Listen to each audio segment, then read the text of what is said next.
So now today we will discuss limiting reagent. अब definition देखें तो limiting reagent क्या होता है? The reactant which gets consumed first and limit the amount of product formed is called the limiting reagent. मतलब limiting reagent वो reactant है जिसकी रिएक्शन में क्वांटिटी सबसे कम होती है और वो सबसे पहले ख़त्म हो जाता है.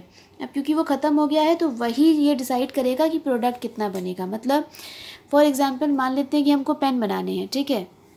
अब पेन बनाने के लिए हमें 3 चीज़ों की ज़रूरत होती है. पेन बनाने के लिए हमें चाहिए होता है पेन की बॉडी, पेन का रिफ़िल और पेन की कैप. अब एक दिन क्या हुआ कि हमारे पास 20 कैप बनी, 25 हमारे पास रिफ़िल बनी और 25 हमारे पास पेन की बॉडी बनी. तो हमने पेन बनानी शुरू करी. 1 पेन बनाई, 2 पेन बनाई, 3 पेन बनाई. जब हमने 20 पेन बना ली तो कैप जो थी हमारी वो ख़त्म हो गई. अब 20 पेन बनाने के बाद कैप ख़त्म हो गई. हमारे पास रिफ़िल बची है और पेन की बॉडी भी बची है, पर हम अब और पेन नहीं बना सकते क्योंकि कैप जो है हमारी वो फिनिश हो चुकी है. तो at the end of the day हमारे पास कितनी पेन बन के तैयार हुई? 20. और वो कौन डिसाइड कर रहा है? वो cap, number of caps decide कर रही हैं जो सबसे कम है. तो किसी भी रिएक्शन में कितना प्रोडक्ट बनेगा ये कौन डिसाइड करता है? ये वो रिएक्टेंट डिसाइड करता है जिसकी क्वांटिटी सबसे कम है, क्योंकि एक बार वो ख़त्म हो गया तो आगे कोई रिएक्शन नहीं होगी. तो वो रिएक्टेंट जिसकी क्वांटिटी सबसे कम है और अगर एक बार वो कंज्यूम हो गया तो रिएक्शन आगे नहीं प्रोड्यूस हो, फॉरवर्ड आगे रिएक्शन नहीं होगी. And that reactant decides the amount of product formed actually, and that reactant is called limiting reagent. So it is limiting. Why it is called limiting reagent?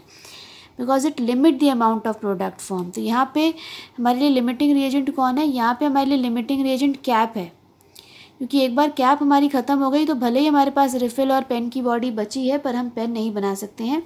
तो यहाँ हमारे लिए लिमिटिंग रिएजेंट कौन है? Cap है. तो कैप की तरह ही किसी भी रिएक्शन में वो रिएक्टेंट जिसकी क्वांटिटी कम होती है और वो पहले कंज्यूम हो जाता है और कंज्यूम होकर ख़त्म हो जाता है, उसी रिएक्टेंट को हम लिमिटिंग रिएजेंट कहते हैं. उसको हम लिमिटिंग रिएजेंट क्यों कहते हैं? क्योंकि वही रिएक्टेंट ये डिसाइड करता है या लिमिट करता है.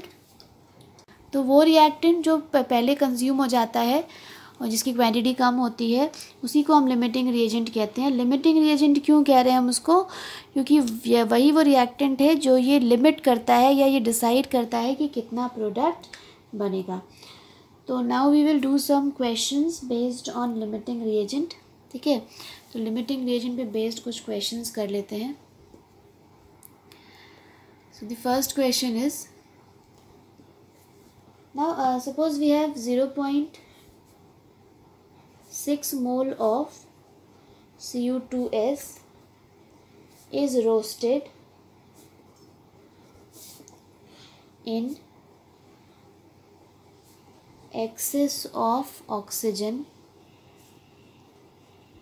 to yield Cu copper and SO2 according to reaction Cu2s plus O2 gives 2Cu plus SO2. Calculate the mass of copper formed. Calculate the mass of copper formed. तो हमारी equation now solve. Equation है Cu2s plus O2 2Cu plus SO2. तो इस reaction के हिसाब से हमारे पास ये इक्वेशन है.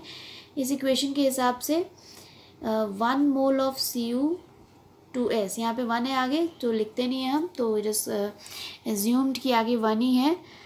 तो हमारे पास 1 मोल Cu2s है. It reacts with 1 mole of oxygen, यहाँ पे भी 1 है, to give 2 moles of copper and 1 mole of sulfur dioxide. ठीक है, तो आगे जो नंबर लगा रहता है, जो कोफिशिएंट होता है आगे, वो नंबर ऑफ मोल्स डिसाइड करता है. तो इस हिसाब से 1 mole of Cu2s reacts with 1 mole of O2 two gives 2 moles of Cu and 1 mole of SO2. तो ये इक्वेशन के हिसाब से हो गया. ठीक, अब क्वेश्चन में ये कह रहे हैं कि हमारे पास जो है कितना Cu2 है? हमारे पास 0.6 मोल Cu2s कॉपर सल्फाइड जो है वो गिवन है. कितना? 0.6 मोल.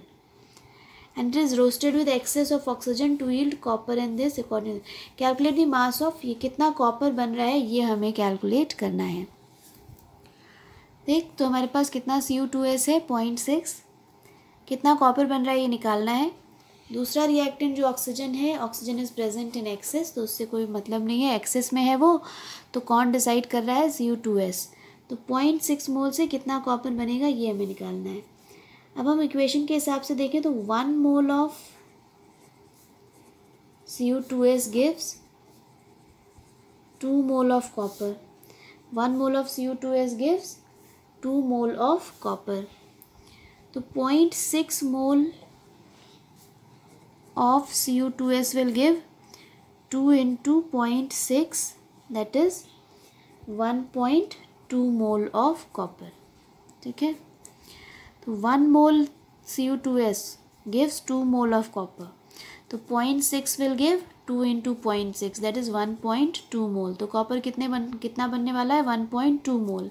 पर हमें क्या निकालना है, मास निकालना है. तो मास कैसे आएगा, mass of copper formed is number of moles into molar mass.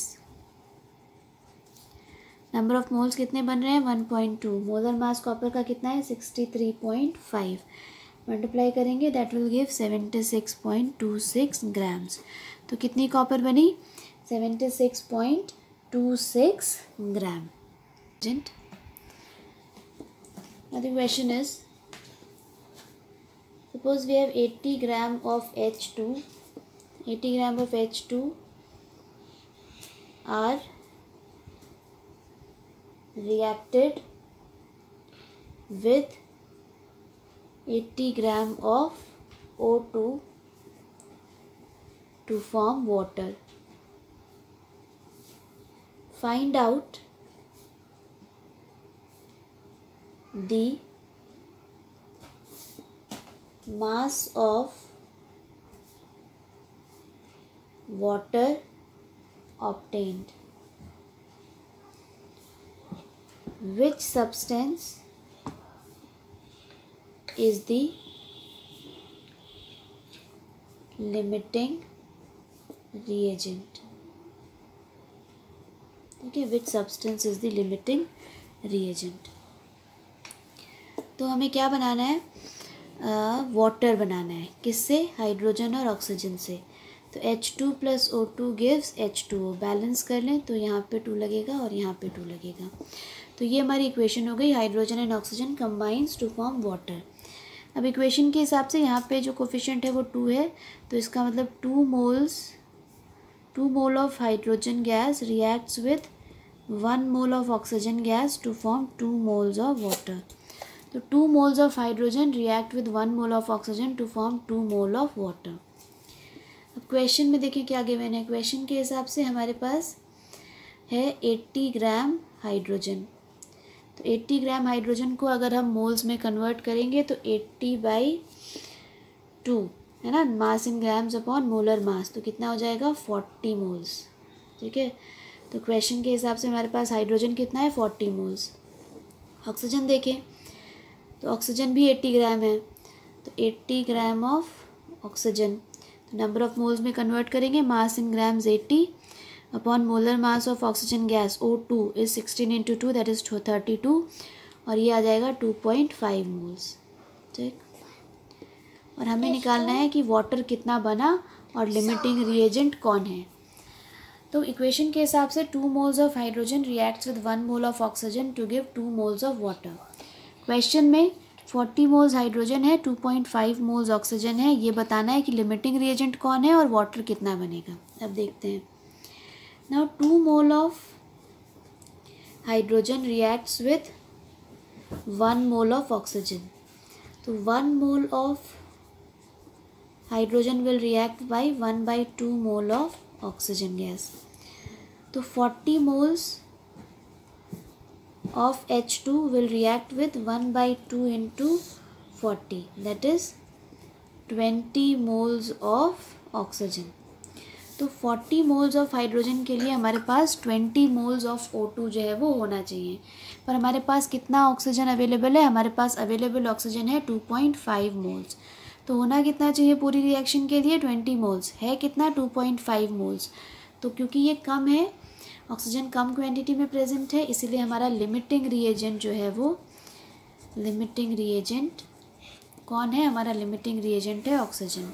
ठीक, अब जो लिमिटिंग रिएजेंट होता है वही ये डिसाइड करता है कि प्रोडक्ट कितना बनेगा। ठीक, तो कौन डिसाइड करेगा प्रोडक्ट, ऑक्सीजन। क्यों, क्योंकि वो लिमिटिंग रिएजेंट है। अब इक्वेशन के हिसाब से देखें तो 1 mole of O2 gives 2 mole of water, और कितना है हमारे पास 2.5, तो 2.5 mole of O2 will give 2 into 2.5 mole of H2O। ठीक है, तो 2.5 इंटू 2 दैट बिकम्स कितना 5 मोल। तो कितना वाटर बनेगा 5 मोल। हमें क्या निकालना है, मास। अब मास कैसे निकालेंगे, mass of water formed is equal to number of moles into molar mass. Number of moles कितने बने हैं 5, मोलर मास कितना होता है वाटर का 18, और ये कितना हो जाएगा 90 ग्राम। तो कितना वाटर बन रहा है, वाटर बन रहा है 90 ग्राम। On limiting reagent, and this question is given in NCERT. So third question. Now the question is 50.0 kg. पूरा क्वेश्चन नहीं लिख रहे हैं, देखिए if we have 50.0 kg of N2, ठीक, N2 है हमारे पास कितना 50.0 kg, और साथ में हमारे पास है 10.0 kg of H2। Question is given in NCERT, वहाँ से देख सकते हैं। ठीक है, तो N2 वो कह रहे हैं नाइट्रोजन हमारे पास कितनी है 50 kg, और H2 हाइड्रोजन कितना है वो 10 kg है। ठीक है, इसके बाद now they are saying they both combine to produce ammonia. तो इक्वेशन क्या हो जाएगी हमारी, ये दोनों मिलके अमोनिया बना रहे हैं, मतलब N2 plus H2 they combine to form NH3। अगर बैलेंस करें तो यहाँ 2 लगाना पड़ेगा, 3 2 6, यहाँ 3 लगाना पड़ेगा। ये हमारी बैलेंस्ड केमिकल इक्वेशन हो गई। कैलकुलेट क्या करना है, कैलकुलेट करना है कि कैलकुलेट दी NH3 फॉर्म, कितना अमोनिया बन रहा है ये कैलकुलेट करना है, और लिमिटिंग रिएजेंट कौन है ये कैलकुलेट करना है। ठीक, तो ये इक्वेशन है हमारी, N2 plus 3H2 gives 2NH3, और क्वेश्चन में हमें 50 ग्राम्स नाइट्रोजन दिया है, 10 ग्राम्स हाइड्रोजन दिया है। हमें पता लगाना है कि कितना अमोनिया बना और लिमिटिंग रिएजेंट कौन है।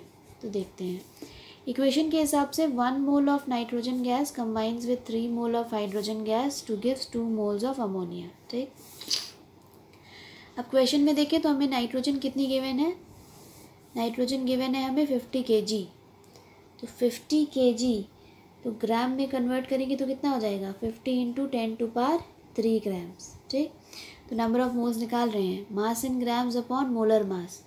Molar mass of nitrogen is, nitrogen का मोलर मास कितना होता है 28, नाइट्रोजन गैस का 28, नाइट्रोजन एटम का 14 होता है, 14 इंटू 2 28, तो ये 28। Mass in grams upon molar mass, ये क्या दे देगा नंबर ऑफ मोल्स, और नाइट्रोजन के नंबर ऑफ मोल्स आ गए 17.86 इंटू 10⁻² मोल्स, सॉरी 10⁻³ मोल्स। कितने आ गए 10⁻³ मोल्स। नहीं कैलकुलेट करके नहीं 10⁻²। ठीक, तो ये हो गए नाइट्रोजन गैस के नंबर ऑफ मोल्स। इसी तरह हम यहाँ पे हाइड्रोजन के नंबर ऑफ मोल्स निकालते हैं। कितना हाइड्रोजन गिवन है 10 kg, 10 kg तो ग्राम में कैसे कन्वर्ट करेंगे 10 इंटू 10⁻³ नंबर ऑफ मोल्स कैसे आएगा, mass in grams upon molar mass. अब हाइड्रोजन का जो मोलर मास होता है वो होता है 2, हाइड्रोजन का मोलर मास कितना होता है 2, हाइड्रोजन एटम का 1 होता है, हाइड्रोजन मॉलिक्यूल 1 इंटू 2 2 हो गया। तो इसको 2 से डिवाइड कर देंगे, और जब हम इसको 2 से डिवाइड कर देंगे तो ये जो होगा ये आ जाएगा 5 इंटू 10⁻³ कितना आ जाएगा 5 इंटू 10⁻³।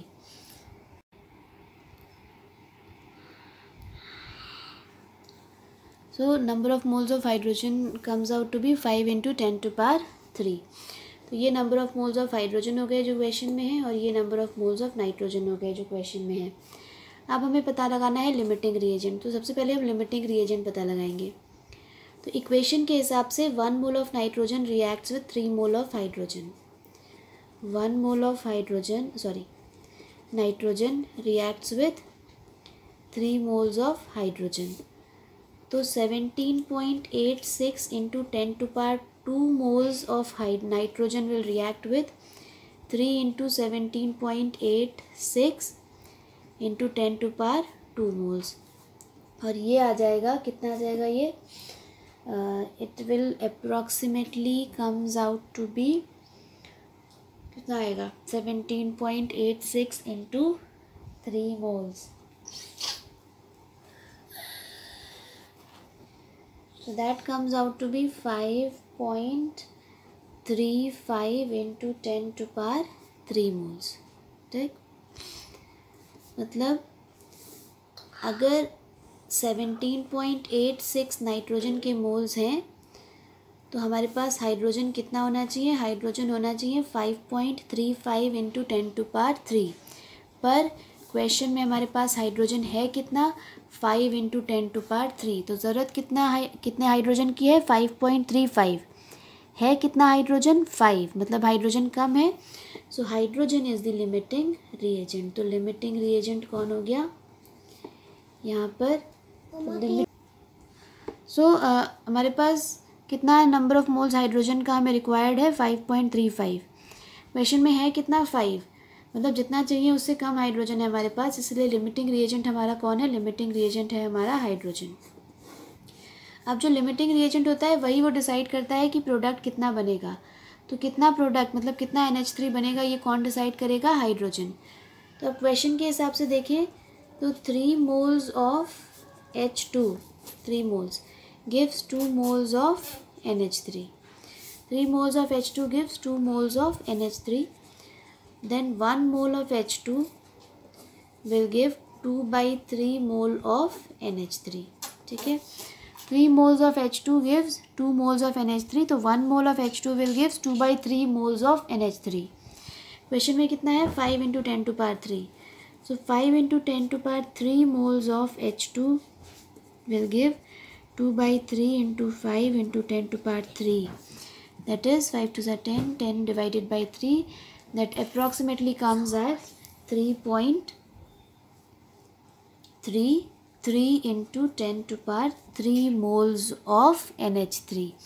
तो मोल्स में अमोनिया कितना बना है, 3.33 into 10 to power 3। तो this is the number of moles of ammonia formed. अब अगर मास निकालें तो मास ऑफ NH3, मास कैसे आता है, मास आता है number of moles into molar mass. Number of moles कितने हो गए, 3.33 into 10 to power 3। Molar mass of NH3 is 17। 17 कैसे आएगा, नाइट्रोजन का होता है 14, 3 हाइड्रोजन है, हाइड्रोजन का 1 होता है, तो +3 that give 17। So molar mass है 17। मल्टीप्लाई करेंगे तो it approximately comes as 56.6 into 10 to power 3 grams, that is 56.6 kg. So this is the mass of ammonia formed. So these are some of the questions based on limiting reagent.